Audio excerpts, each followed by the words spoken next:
Huli kamang isang aksidente sa Subic Bay Freeport Zone. May sakay, di ba? Tinakbuhan nyo.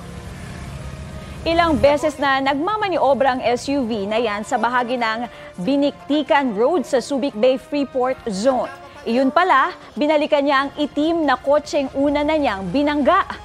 Agad namang lumabas ang mga sakay ng kotse na nayupi na ang harap dahil sa paulit-ulit na pagbangga. Ang mga motoristang daraan sana sa kalsada napatigil dahil sa nangyayari.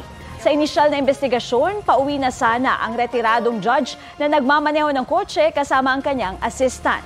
Doon na sila inatrasan ng ilang beses ng driver ng SUV. Ligtas naman ang mga sakay ng kotse.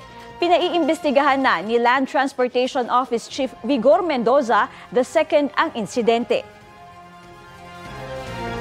Kapuso, para sa mga maiinit na balita, mag-subscribe sa GMA Integrated News sa YouTube.